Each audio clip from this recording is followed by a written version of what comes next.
같이 사도신경 하심으로 신앙 고백 드립니다. 전능하사 천지를 만드신 하나님 아버지를 내가 믿사오며 그 외아들 우리 주 예수 그리스도를 믿사오니 이는 성령으로 잉태하사 동정녀 마리아에게 나시고 본디오 빌라도에게 고난을 받으사 십자가에 못 박혀 죽으시고 장사한 지 사흘 만에 죽은 자 가운데서 다시 살아나시며 하늘에 오르사 전능하신 하나님 우편에 앉아 계시다가 저리로서 산 자와 죽은 자를 심판하러 오시리라. 성령을 믿사오며 거룩한 공회와 성도가 서로 교통하는 것과 죄를 사하여 주시는 것과 몸이 다시 사는 것과 영원히 사는 것을 믿사옵나이다. 아멘. 다 같이 자리에 앉아 주시기 바랍니다. 먼저 교회 소식 전해드리도록 하겠습니다. 오늘 예배 오신 모든 분들을 예수님의 이름으로 환영합니다. 추계 대신방 기간입니다. 신방 받기를 원하시는 분이나 목장은 대신방 일정표에 사인해 주시기 바랍니다. 요 11월에 마칩니다. 그래서 지금 많이들 하셨는데 안 하신 분들은 개인도 괜찮고 우리 목장별로 해도 됩니다. 사인해 주시기 바라고요. 성례식이 17일에 있습니다. 우리 성례식은 성찬식과 세례입니다. 혹시 세례 받으실 분 아니면 입교 받으실 분들은 문답집 가져가셔서 준비해 주시기 바랍니다. 우리 세례 입교 문답은 16일 토요일 저녁 7시 30분 교회 사무실에서 하도록 하겠습니다. 다니엘 특별 새벽기도회가 18일에서 23일까지 있습니다. 기도로 준비해 주시고 이 기간 동안 간단한 아침 준비를 이렇게 해 주실 분은 우리 사인해 주시면 감사하겠습니다. 지금 사인판을 안 만들어 놨는데 사인판을 2부 예배 때 만들어 놓도록 하겠습니다. 그러면은 물질로 봉사하실 분들은 하루에 50불입니다. 그러면 50불 물질로 하실 분들 여성교 회장님께 임현주 집사님께 50불을 내면은 우리 여성교에서 간단하게 사다 놓고, 그러지 않고 목장으로 하실 분들은 목장으로 월화수목금토 중에 토요일은 벌써 사인이 되어 있습니다. 월요일에서 금요일까지 해주시고 또 개인이 그냥 하실 분들은 사인해 주시면 그렇게 하도록 하겠습니다. 다음 추수감사주일 연합예배는 24일에 드립니다. 우리 또 예배팀들 잘 준비해서 하나님께 영광 돌릴 수 있도록 준비해 주시기 바랍니다. 공동체 성경 읽기 지금 계속하고 있습니다. 오후 2시부터 3시 예배당에서 합니다. 관심 있으신 분들은 읽기라기보다는 성경 듣기입니다. 우리 성경 듣기 이렇게 하고 있으니까 1시간 동안 우리 성경 같이 듣는 시간 있으니까 우리 다른 약속 없고 밑에서 그러고 있는 것보다는 위에 올라와서 함께 들으면 좋을 것 같습니다. 혹시 다른 광고 있습니까? 자, 다른 광고 없으면 이 시간 우리를 대표해서 문은경 사모님 나오셔서 대표해서 기도 올리시겠습니다.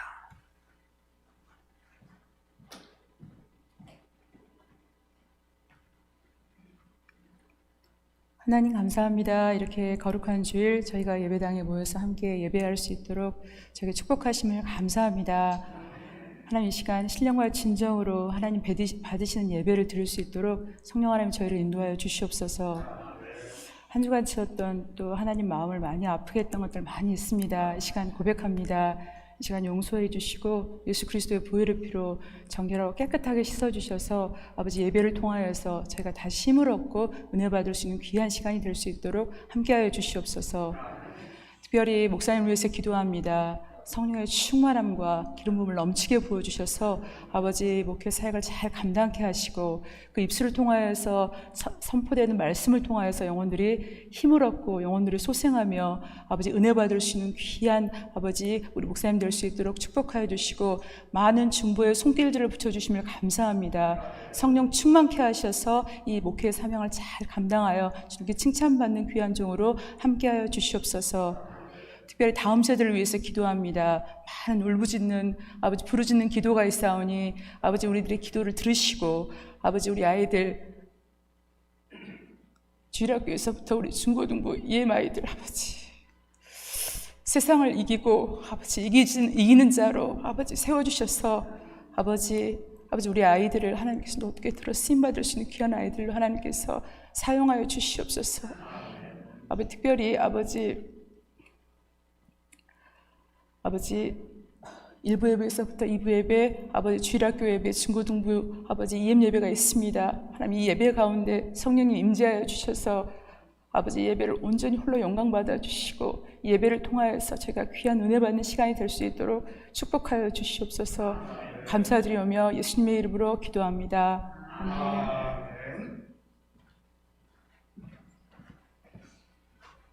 자, 오늘 이 시간 하나님께서 우리에게 주시는 하나님 말씀은 요한복음 7장 1절에서 13절까지 말씀입니다. 저와 여러분이 한 절씩 나누어서 교독합니다.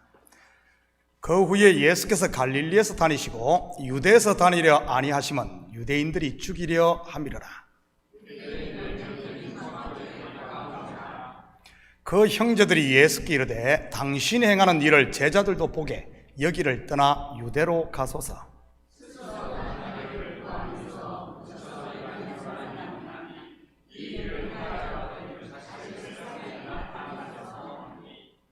이는 그 형제들까지도 예수를 믿지 아니함이러라.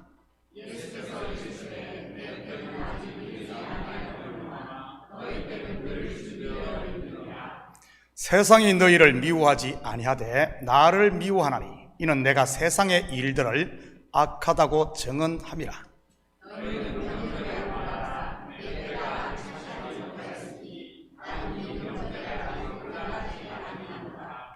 이 말씀을 하시고 갈릴리에 머물러 계시니라.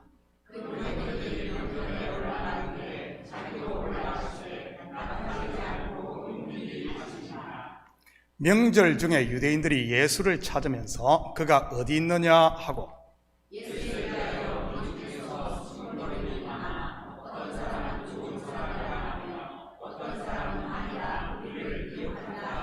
함께 읽겠습니다. 그러나 유대인들을 두려워함으로 드러나게 그에 대하여 말하는 자가 없더라. 아멘. 우리 드려진 예물 위에 같이 기도드립니다.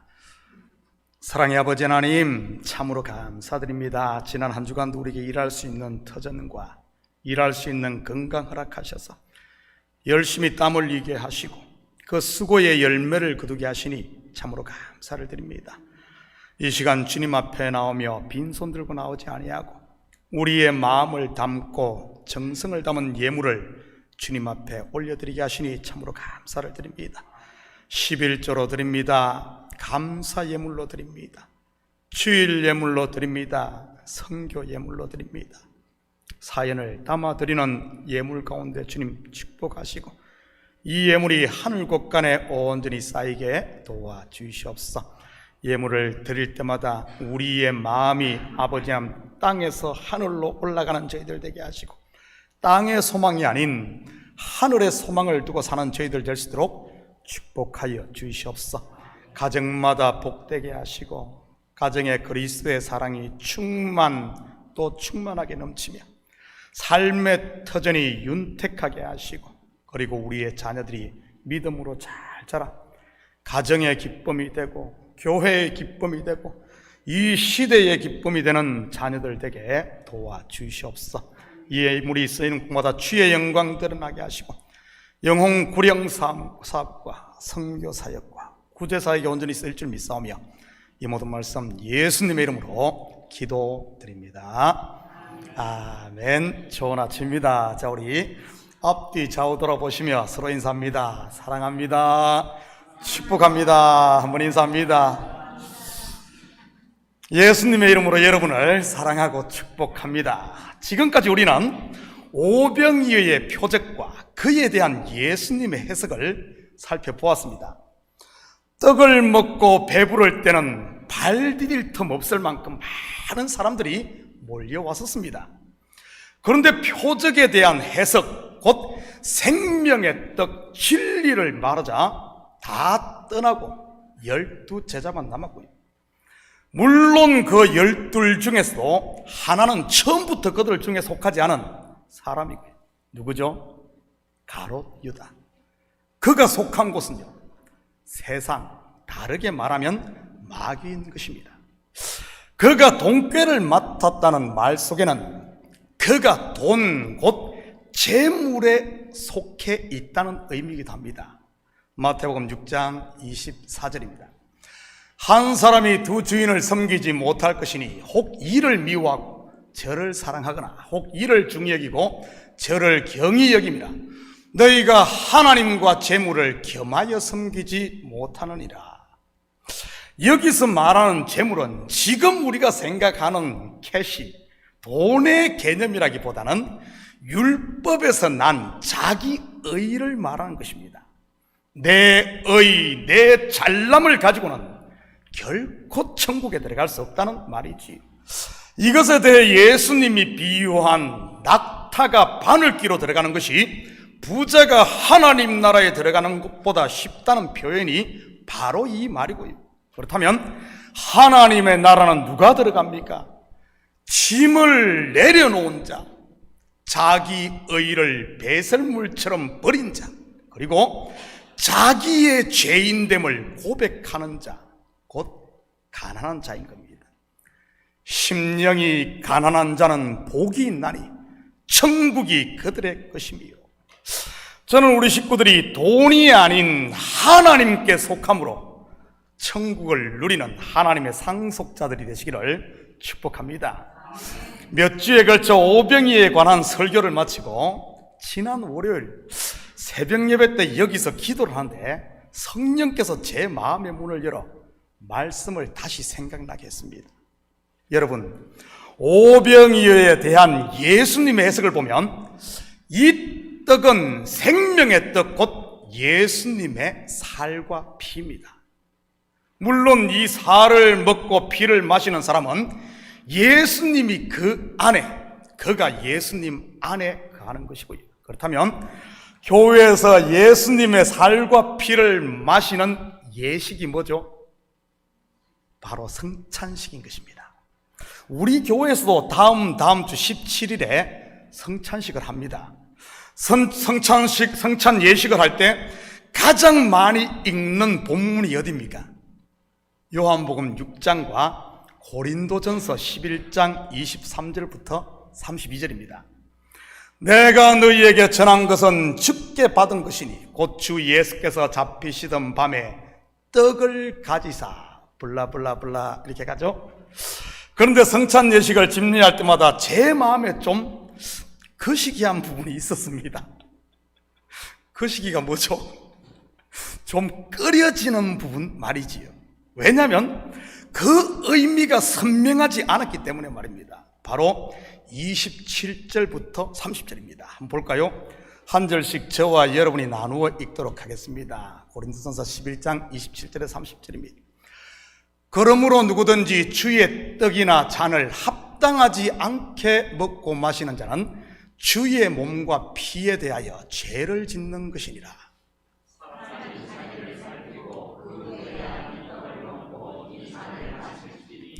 주의 몸을 분별하지 못하고 먹고 마시는 자는 자기의 죄를 먹고 마시는 것이니라.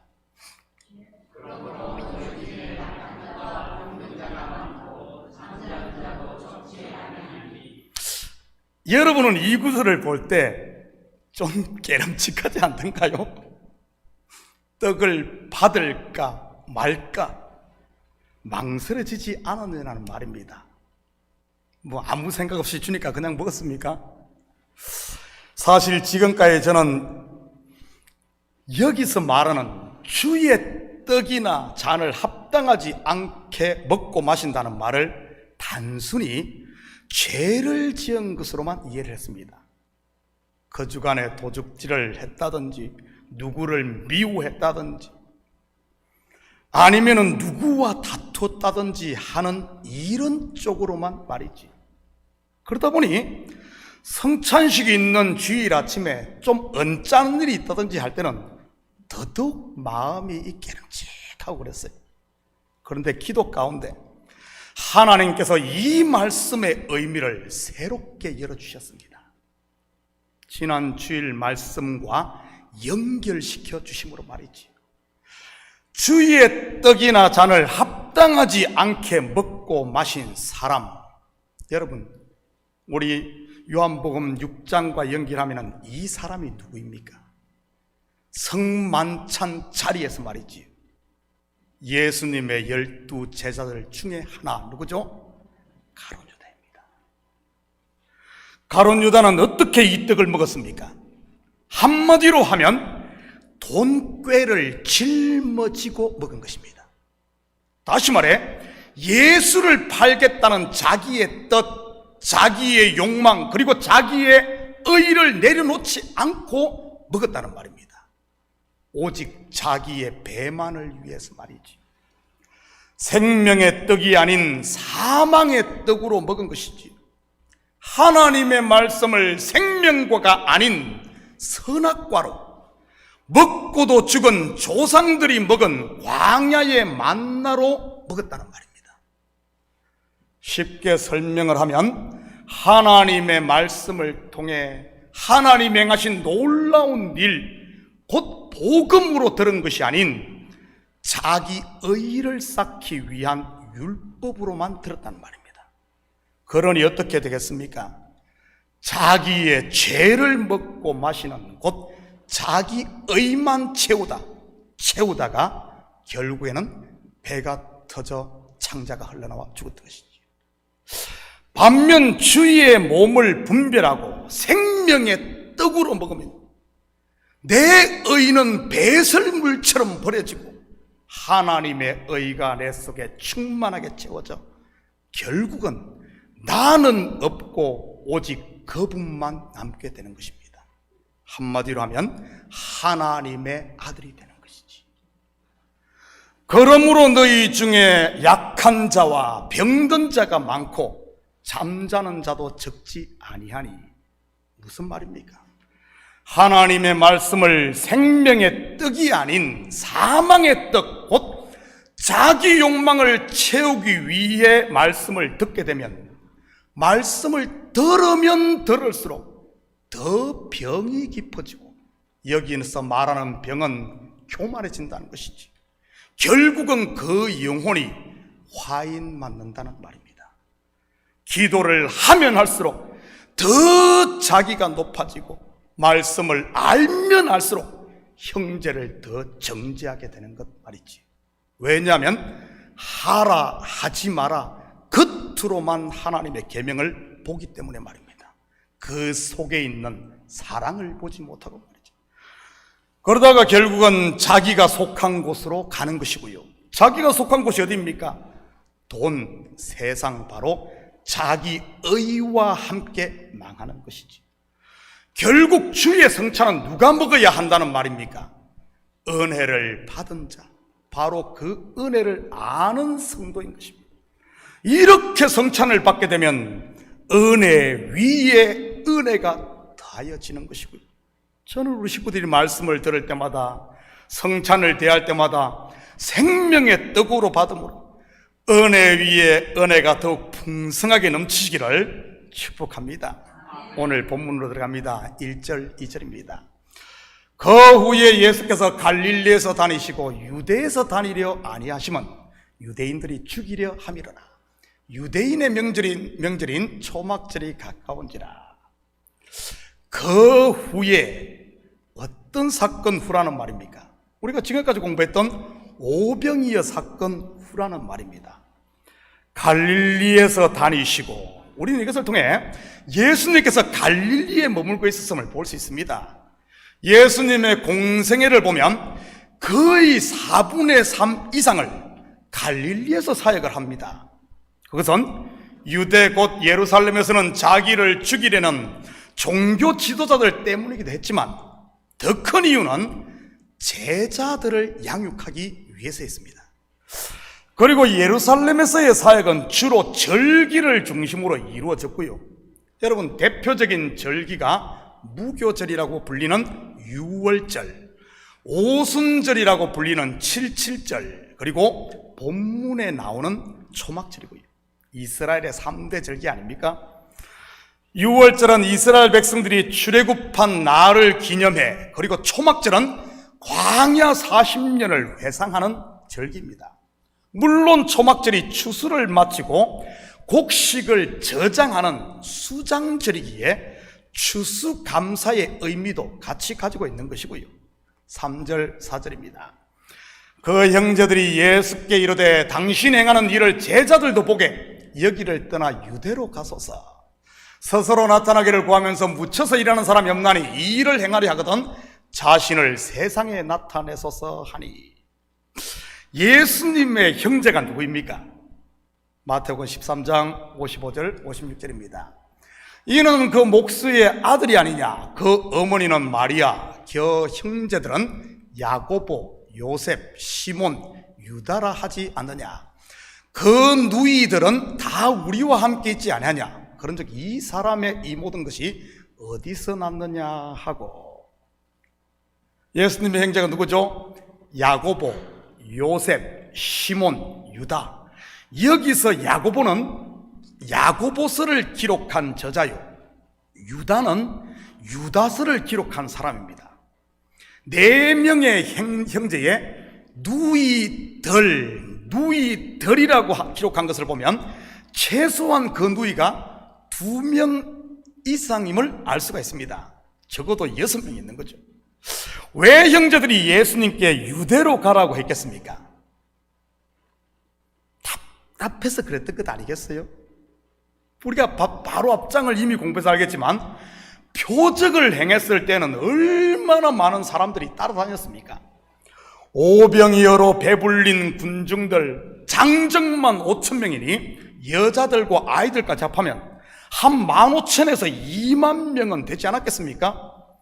그렇게 엄청나게 따르던 사람들이 어떻게 됩니까? 하나 둘 떠나고 나중에는 12만 남습니다. 오병이어의 표적 때만 그런 것이 아닙니다. 병자들을 고쳤을 때도 마찬가지였습니다. 구름대처럼 몰려왔다가는 결국 남는 것은 12이었으니 말이지요. 이 사람 관리를 잘못해서 이러한 모습이 믿지 않는 형제들의 눈에는 어떻게 비쳤겠어요?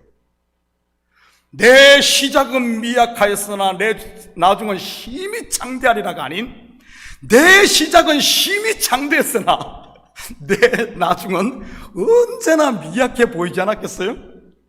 한두 번도 아니고 매 그러고 있었으니 말이지. 형제들은 그 이유를 무엇이라고 생각했겠습니까?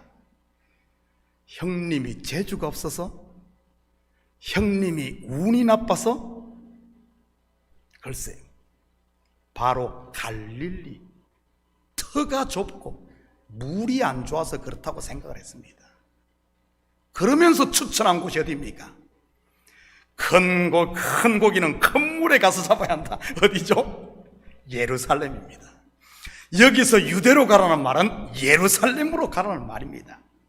우리 속담에도 그런 말이 있지 않습니까? 말은 나면 제주도로 보내고 사람은 나면 서울로 보내라.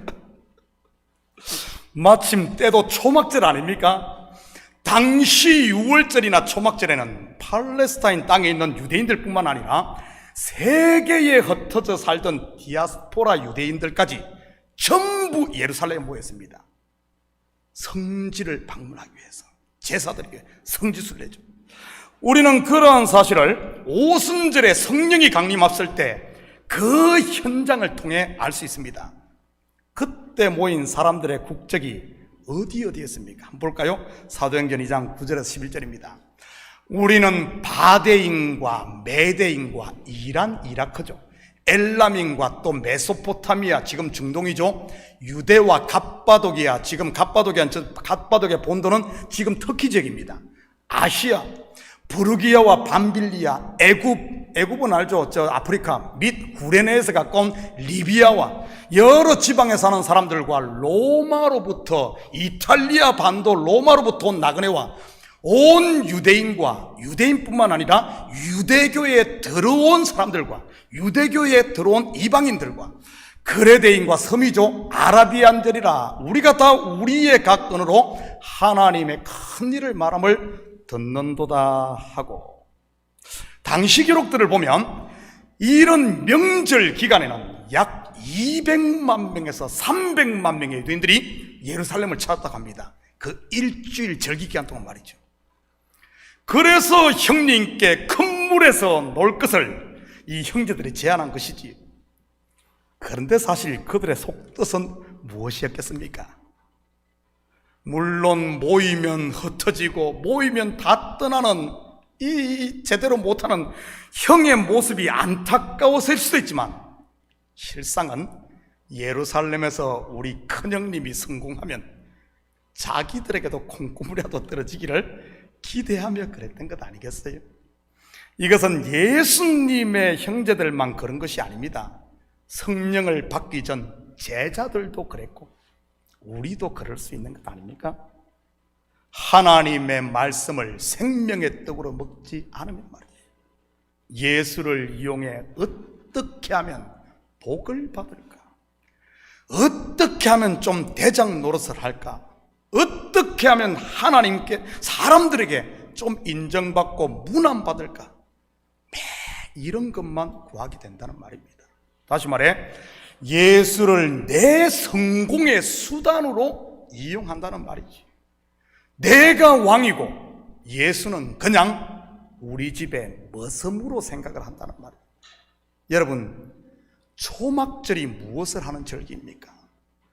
40년 광야를 지나는 동안 하늘에서 만나를 내리시고 물 없는 광야에서 반석을 쳐 물을 내시고 구름 기둥과 불 기둥으로 인도하신 하나님의 은혜를 기억하는 날 아닙니까?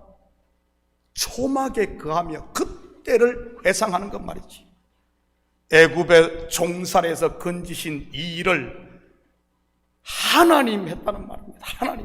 하나님 홀려하셨음을 처음 사랑, 첫 은혜, 그것을 기억하는 날입니다. 하나님의 은혜를 기억하고 그분이 행하신 놀라운 일을 드러내야 하는 초막절을 형제들은 지금 어떻게 이용하라고 형님에게 조언합니까? 성공의 발판으로 삼으라고 조언합니다. 지금이 바로 절호의 찬스, 곧 때라고 하면서 말이지. 6절입니다. 예수께서 이르시되 내 때는 아직 이르지 아니하였거니와 너희 때는 늘 준비되어 있느니라. 예수님이 말하는 내 때는 무엇을 말하는 것이겠습니까? 카이로스, 즉 하나님이 준비한 때, 바로 십자가를 지고 죽는 때인 것입니다. 저와 여러분의 죄를 사하는 때 말이지. 그렇다면 늘 준비된 너희 때는요, 크로노스, 즉 내가 주인 노릇함으로 죄가 관영한 때, 다르게 말하면 이것 추수하게 된 때, 낫을 대어야 할 때인 것입니다. 악한 세상과 짝이 되어버린 상태 말이지요. 노아의 홍수의 때가 그랬지 않습니까? 하나님의 아들들이 사람의 딸들을 치래 자기의 아내를 삼음으로 둘이 한 몸이 되어버린, 죄가 다 드러난 상태 말입니다. 여러분은 지금 어떤 때, 곧 시간을 살고 있습니까? 하나님의 때 카이로스입니까? 아니면은 내 때인 내가 주인 노릇하는 크로노스입니까? 하나님의 때를 사는 사람은 십자가를 지고 나를 내려놓고 나를 부인하며, 내 때를 사는 사람은 스스로 왕노릇합니다. 하나님의 때를 사는 사람은 그분의 시간을 기다리고, 내 때를 사는 사람은 기다리지 못합니다. 하나님의 때를 사는 사람은 그분의 뜻을 이루고, 내 때를 사는 사람은 내 욕망을 채웁니다. 그리고 하나님의 때를 사는 사람은 그분의 영광을 구하고, 내 때를 사는 사람은 내 이름과 내 영광만을 구하지요. 여러분은 기다리는 사람입니까? 아니면 내 기분대로 사는 사람입니까? 사랑은 언제나 오래 참고, 성령의 열매는 사랑과 희락과 화평과 오래 참과. 저는 우리 식구들이 하나님의 때 카이로스를 사심으로 그분의 때를 기다리고 그분의 뜻과 영광을 드러내는 하나님의 자녀의 삶을 사시기를 축복합니다. 8절 9절입니다. 너희는 명절에 올라가라. 내 때가 아직 차지 못하였으니 나는 이 명절에 아직 올라가지 아니하노라. 이 말씀을 하시고 갈릴리에 머물러 계시니라. 많은 분들이 본문을 보며 오해하는 경우가 많습니다. 예수님께서 명절에 올라가지 않는다고 해놓고 나중에 보면 올라갔으니 예수님도 거짓말을 하네 하면서 말이지. 왜냐하면 우리말 번역만을 보면 그렇게 보이니까요. 그런데 헬라 원어 뉘앙스와 당시 문화를 이해한다면 그것이 아님을 알 수 있어요.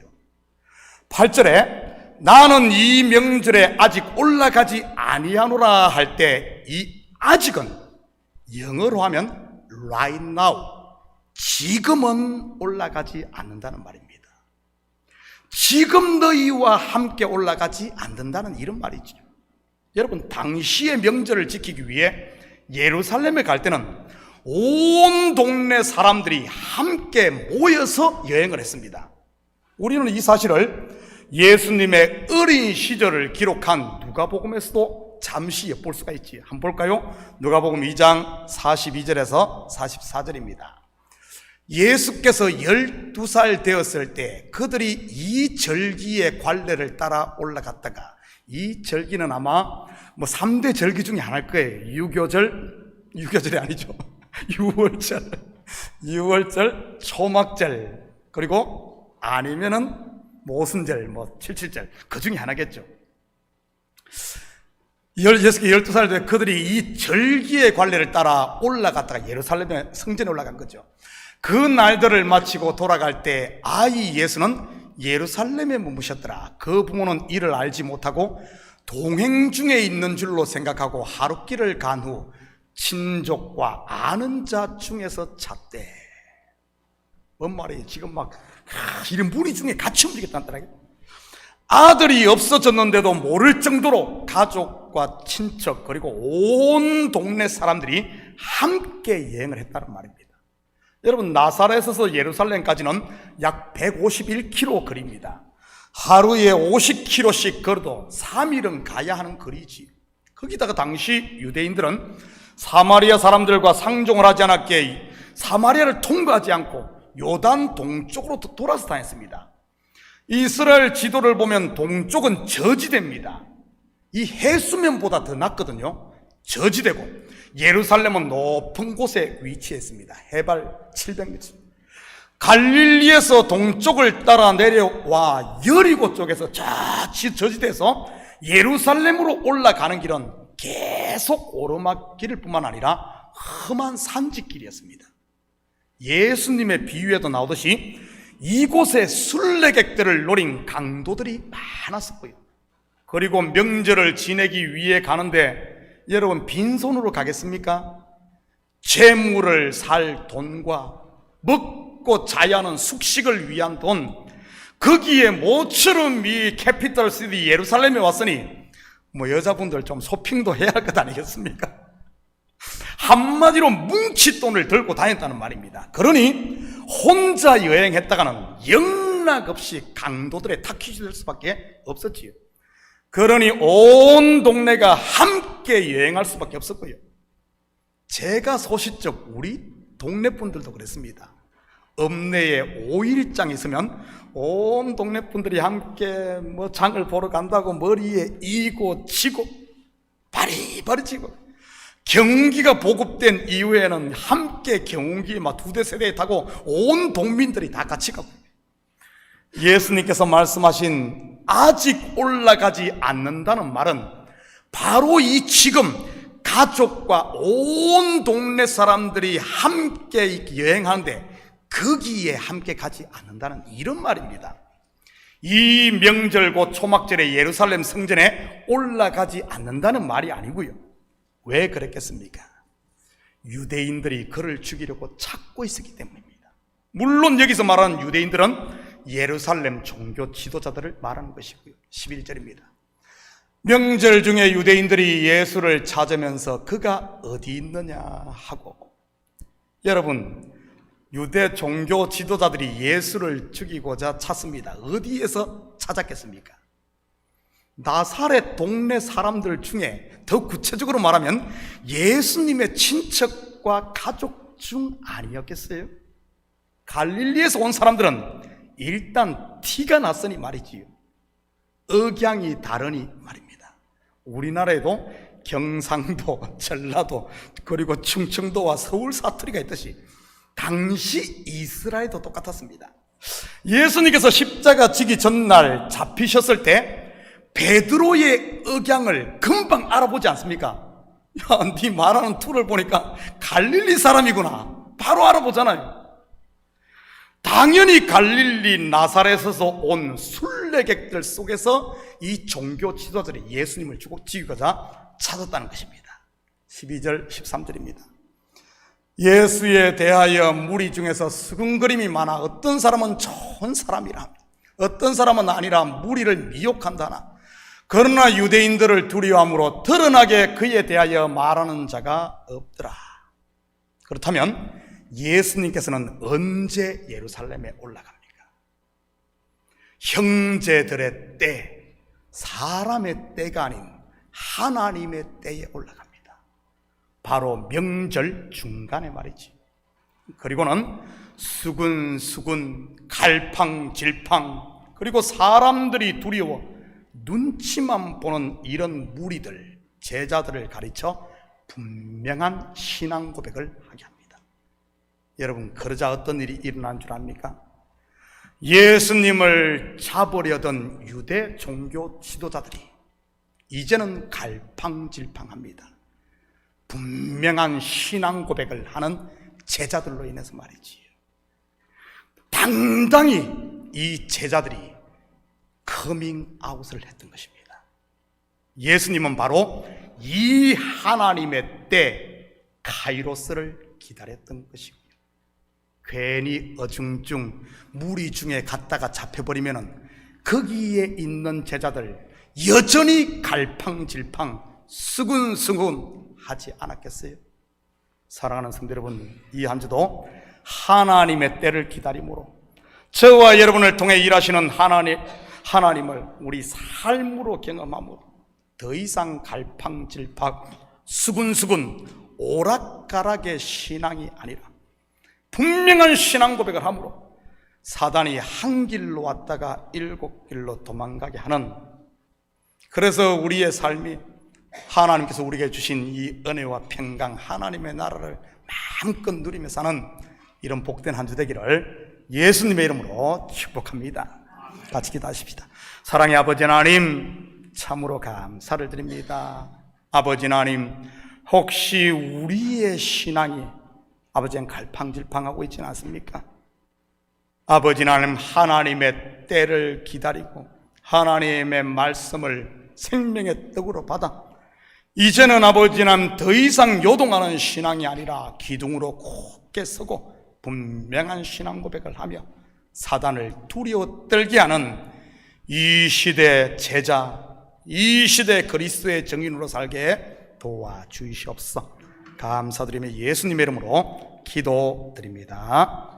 아멘. 우리 다 같이 자리에서 일어납니다. 찬송 204장 이 찬송 들으신 후에 축도로 예배를 마칩니다.